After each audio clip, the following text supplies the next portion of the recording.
Shake ഉണ്ടായിട്ട് ഷെയ്ക്കിൽ നിന്നും ദിക്റെ കൽബ് ഹാസിലാക്കണം. ആ ദിക്റെ കൽബ് ഹാസിലാക്കി ദാക്കിറെ കൽബി എന്നുള്ള മക്കാമിൽ എത്തിക്കഴിഞ്ഞാൽ മൂമിനാവുള്ളൂ. അതിന്റെ മുമ്പ് അവന് മൂമിൻ എന്നുള്ള പേര് യോജിക്കൂല.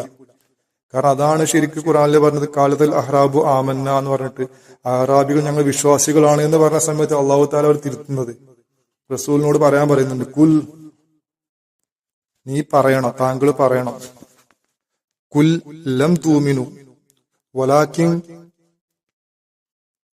കൂലു അസ്ലംന. അവരോട് പറയണം, നിങ്ങൾ വിശ്വാസികളായിട്ടില്ല, പകരം നിങ്ങൾ പറഞ്ഞുകൊള്ളുക ഞങ്ങൾ മുസ്ലിങ്ങളായിരിക്കുന്നു എന്നുള്ളത്. അള്ളാഹു താല അവന്റെ ഖുറാനില് ഒരു കൂട്ടക്കാര് മുസ്ലിങ്ങളായി എന്ന് പറയുമ്പോ ഷഹാദത്ത് കലിമ ചെല്ലിയവരാണ് ഇവര്. അവരോട് മുസ്ലിങ്ങളായെന്ന് അവര് വാദിക്കുമ്പോ റസൂലിനോട് പറയാണ് നിങ്ങൾ മുസ്ലിങ്ങളായിട്ടുള്ളൂ, മൂമിനായിട്ടില്ല എന്നുള്ളത്. ഇത് ഗൗരവമായി എടുക്കേണ്ട വിഷയമല്ലേ?